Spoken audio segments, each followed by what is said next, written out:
الشيطان الرجيم بسم الله الرحمن الرحيم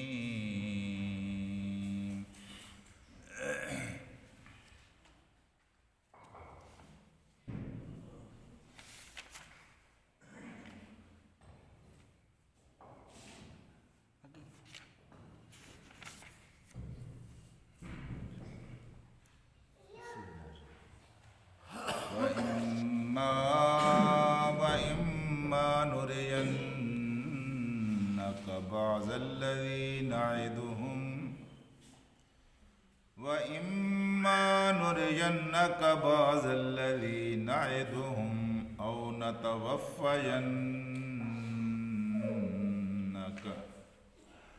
فإلينا مرجعهم ثم الله شهيد على ما يفعلون صدق الله العلی العظیم۔ رکاء گرامی، کچھ وعدے اللہ تبارک و تعالی نے انسان کے ساتھ کیے ہیں اور کچھ وعدے اللہ تبارک و تعالی نے انسانوں سے لیے ہیں۔ انسان اللہ کے ساتھ جو وعدے کرتا ہے ان وعدوں میں سے کچھ کو وفا کرتا ہے اور کچھ کو اپنی کمزوری کی وجہ سے، اپنی جہالت کی وجہ سے یا اپنی شرارت کی وجہ سے ان وعدوں کی تکمیل نہیں کر پاتا۔ انسان کی سعادت اور نیک بختی کا انحصار اس بات پر ہے کہ وہ کتنا اب اللہ کے ساتھ کیے ہوئے وعدوں کو پورا کرتا ہے۔ جو جتنا زیادہ خدا کے ساتھ کیے ہوئے وعدوں کو پورا کرنے والا ہوتا ہے، اللہ تبارک و تعالیٰ کے نزدیک وہ اتنا مقرب، وہ اتنا محبوب، وہ اتنا کامیاب، سعادت مند انسان ہوتا ہے۔ اللہ تبارک و تعالیٰ انسانوں کے ساتھ جو وعدے کرتا ہے ان کے بارے میں تو سوچا بھی نہیں جا سکتا کہ وہ اپنے وعدوں کی تکمیل میں کبھی کہیں کوئی کوتاہی کا ارتکاب کرے گا۔ اس لیے نہ تو وہ کمزور ہے، نہ وہ مجبور ہے، نہ اس کو کسی کی محتاجی ہے۔ ان اللہ علی کل شیء قدیر فعال لما یرید۔ جو وہ ارادہ کرتا ہے اس ارادے کو وہ پورا کرنے کے اوپر قدرت رکھتا ہے، قادر ہے، اور جو کچھ وہ چاہتا ہے اس چیز کو وہ کر گزرتا ہے۔ اللہ اپنے وعدوں کو پورا کرتا ہے۔ ویسے اللہ نے کہا ہے کہ اوفوا بعہدکم، اوفوا بعہدی، اوفی بعہدی، تم میرے وعدے کو پورا کرو، میں تمہارے ساتھ کیے گئے وعدوں کو پورا کروں گا۔ کچھ وعدے اللہ تبارک و تعالیٰ نے تمام انسانوں کے ساتھ کیے ہیں اور کچھ وعدے اللہ پاک نے اپنے نبیوں کے ساتھ کیے اور محمد الرسول اللہ صلی اللہ علیہ وسلم کے ساتھ کیے ہیں۔ آج ان وعدوں کا تذکرہ ہے۔ وَإِمَّا نُرِيَنَّكَ بَعْضَ الَّذِي نَعِدُهُمْ، جو وعدے ہم نے آپ سے کیے ہیں نا، جو وعدے بھی ہم نے آپ سے کیے ہیں اے محمد مصطفیٰ صلی اللہ علیہ وسلم، وَإِمَّا نُرِيَنَّكَ، ہر حال میں ہم دکھائیں گے آپ کو، نُرِيَنَّا دکھائیں گے، آپ کو دکھائیں گے، بَعْضَ الَّذِي نَعِدُهُمْ، ان وعدوں میں سے کچھ وعدے جو ہم نے آپ کے ساتھ کیے ہیں آپ کی زندگی میں ہم آپ کو دکھا دیں۔ اللہ تبارک و تعالیٰ کی رسول کی جو سب سے بڑی آرزو تھی اور ان کی سب سے بڑی آرزو ہونی بھی چاہیے تھی، سب سے بڑی آرزو یہ تھی کہ اللہ پاک نے جو نظام زندگی مجھے دیا ہے اس نظام زندگی کو میں ایک دفعہ زمین کے اوپر قائم کر کے دکھاؤں۔ جس طرح اللہ نے میرے ذمہ نماز فرض کی ہے، میں نے لوگوں کو نماز پڑھ کے دکھا دی۔ جس طرح اللہ تعالیٰ نے میرے اوپر روزے فرض کیے ہیں، میں نے روزے رکھ کر دکھا دیے، لوگوں کو بتا دیا کہ یہ قابل عمل ہے، اس کی برکتیں ہیں، اس کے اندر خیر ہے۔ اس طرح میری یہ بھی خواہش ہے کہ پوری زمین کے اوپر میں اللہ کے نظام کو غالب کروں، اللہ کے دین کی حکومت کو قائم کروں۔ یہ آپ کی سب سے بڑی خواہش تھی۔ یہ نمازیں پڑھانے کے لیے، روزے رکھوانے کے لیے جنگیں نہیں ہوئیں، یہ اس بڑے مقصد کے لیے ہوئی کہ اللہ تبارک و تعالیٰ کا دین قائم ہو جائے، اللہ تبارک و تعالیٰ کی مرضی قائم ہو جائے، اللہ نے انسانوں کے لیے جو قانون دیا ہے اس قانون کا نفاذ ہو جائے۔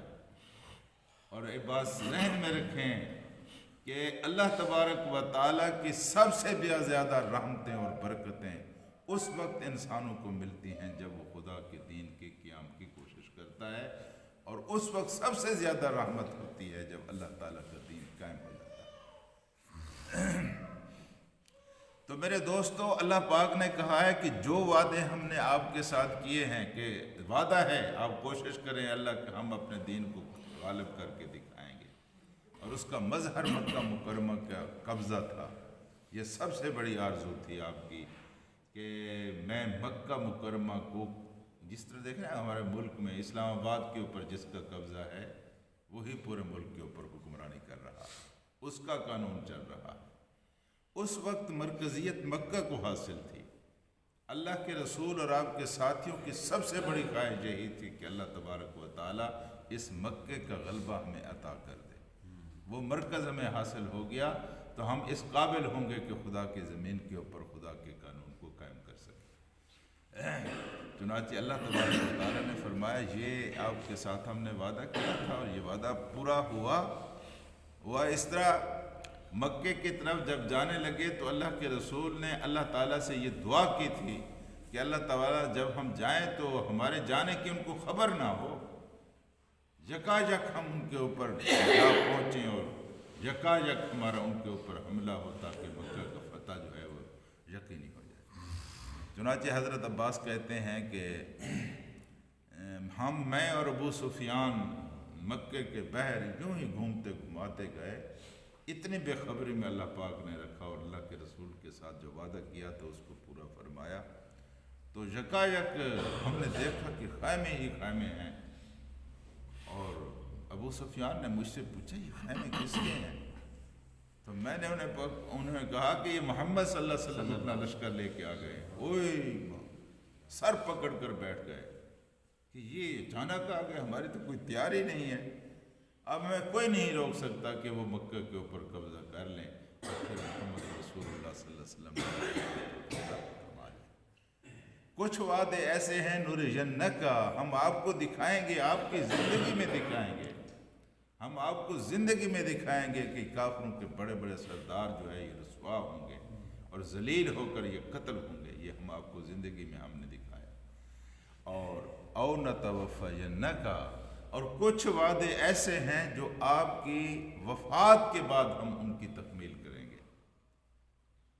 یہ جب آپ اس دنیا سے چلے جائیں گے، ہم نے آپ کے ساتھ کچھ وعدے کیے ہیں، یہ ہماری اپنی حکمت ہے، ہماری اپنی مشیت ہے کہ کس وعدے کو ہم کب پورا کرتے ہیں۔ کچھ باتیں آپ زندگی میں دیکھ کر جائیں گے، لیکن کچھ باتیں ایسی ہیں جو آپ کی زندگی کے بعد ہم دنیا کو دکھا دیں گے کہ ہم نے آپ کے ساتھ جو وعدے کیے تھے وہ وعدے پورے ہوئے۔ تو آپ کی ایک خواہش یہ بھی تھی کہ یہ نظام حکومت جو میں قائم کر کے جا رہا ہوں، اللہ تبارک و تعالیٰ اس کو باقی رکھنا، اس کو قائم رکھنا، اور دنیا تک حضور کریم صلی اللہ علیہ وسلم کے دور میں تو ہم تک دین نہیں پہنچا تھا۔ ہم سے مراد یہ ہے کہ اس خطے تک یہاں جو رہنے والے تھے، یہ دین کب پہنچا؟ یہ تو صحابہ اکرام کے دور میں پہنچا۔ یہ صحابہ کرام کے خلافت راشدہ کے دور میں یہ برے صغیر تک لوگ آئے، اور اس کے بعد بھی یہ دین یہ آپ کی خواہش تھی کہ پوری دنیا کے اندر دین کی روشنی پھیلے اور زیادہ سے زیادہ لوگ مسلمان ہوں، اور میں اپنی امت کی کثرت کے اوپر فخر کر سکوں۔ تو پھر اللہ پاک نے یہ وعدے، اس طرح کے وعدے آپ کی وفات کے بعد پورے کر کے دنیا کو دکھا دیے۔ ہاں جی، تو کیا فرمایا؟ اَوْ نَتَوَفَّيَنَّكَ فَإِلَيْنَا مَرْجِعُهُمْ، دیکھو تم سب نے ہماری طرف پلٹ کے آنا ہے۔ ہاں جی، ایک وعدہ یہ بھی تھا کہ ان تمام کافروں کو میں رسوا کروں گا۔ کچھ کافر ایسے بھی جتنے سونے کا نوالہ لے کر پیدا ہوئے تھے اور اسی حالت میں مرے تھے، ہم بھی یہاں دیکھتے ہیں کہ بڑے سردار چودھری خان ایک دن بھی اللہ کے قریب نہیں گئے، اللہ کے دین کے قریب نہیں گئے، عیش و عشرت میں آنکھ کھولتے ہیں اور عیش و عشرت میں مر جاتے ہیں۔ ہاں جی، جبکہ ان کو تو رسوا ہونا چاہیے تھا، ان کو تو اللہ تبارک و تعالیٰ کے عذاب کا نشان. تو ایسے لوگوں کے لیے، ان کافروں کے لیے، سارے کافروں کے لیے عذاب، ان کے لیے رسوائی قیامت کے دن ہوگی. اور یہ بات ذہن میں رکھیں کہ دنیا کی رسوائی سے آخرت کی رسوائی بہت زیادہ سخت خطرناک ہے. تو سب نے جب ہمارے پاس آنا ہے نا، یہ تمام کافروں کو اس دن ہم آپ کو رسوا کر کے دکھائیں گے. یہ آگ میں جا رہے ہوں گے. اس لیے اللہ تعالیٰ نے مسلمانوں کو یہ دعا سکھلائی ہے کہ دعا کرو کہ اللہ تعالیٰ قیامت کے دن ہمیں رسوا نہ کرنا. قیامت کے دن کی رسوائی سب سے بڑی رسوائی. تو فرمایا یہ ہے کہ یہ فَإِلَيْنَا مَرْجِعُهُمْ، ان سب نے ہمارے پاس لوٹ کر آنا ہے. کچھ وعدوں کی تکمیل اس وقت ہوگی، یہ سارے لوٹ کر آئیں گے. مومنوں کو اللہ جنت عطا کرے گا، کافروں کو اللہ جہنم میں جلائے گا. یہ بھی ہو. ثم اللہ شہید ثم اللہ شہید علی ما یفعلون. دیکھو اللہ تبارک و تعالیٰ دیکھ رہا ہے. شہید کا معنی گواہ بھی ہے، شہید کا معنی فیصلے کا. اللہ نے یہ فیصلہ کر رکھا ہے اس چیز کے بارے میں، علی ما یفعلون، جو یہ کام کر رہے ہیں نا، اس کے اوپر اللہ ان کو دیکھ بھی رہا ہے اور اللہ تبارک و تعالیٰ ان کے بارے میں فیصلہ بھی کر رہا ہے. اللہ تعالیٰ فیصلہ کر رہا ہے. ہم جو کچھ کرتے ہیں نا، ہمارے اعمال کی بنیاد پر فیصلے ہو رہے ہیں کہ ہم جنت کے مستحق ٹھہریں گے یا ہم جہنم کے مستحق ٹھہریں گے. اپنے عمل ہمیں جنت کی طرف لے جا رہے ہیں، اپنے عمل ہمیں جہنم کی طرف لے جا رہے ہیں. جی اپنی تقدیر اپنے ہاتھ میں ہے. خدا بندے سے خود پوچھے، بتا تیری رضا کیا ہے. اللہ تعالیٰ تو پوچھتا ہے کیا کہاں جانا چاہتا ہے، جنت جانا چاہتا ہے یا جہنم جانا چاہتا ہے. اگر اس کے اعمال اچھے ہیں تو اس کا مطلب یہ ہے کہ وہ جنت کی طرف جا رہا ہے. اگر اس کے اعمال برے ہیں، غفلت میں ہے، سستی میں ہے، سارے بدعمالیاں کر کے بھی خوش ہے کہ میں مسلمان ہوں اور کلمہ میں نے پڑھا ہوا ہے، میں سیدھا جنت، اس کی غلط فہمی ہے. اس سے بڑا احمق کوئی نہیں ہے کہ جو شخص اللہ کی نافرمانی کرتا ہے وہ تمنا اللہ کرتا، اللہ کی نافرمانی ہے، لیکن اللہ کے اوپر یہ تمنا لگائے ہوئے ہے کہ اللہ تعالیٰ اس کو جنت میں بھیج دے گا. آپ نے فرمایا اس سے بڑا احمق کوئی نہیں. باتیں تو ساری سمجھا دی ہیں جی. اللہم صلی علی سیدنا و مولانا محمد و علی آل محمد.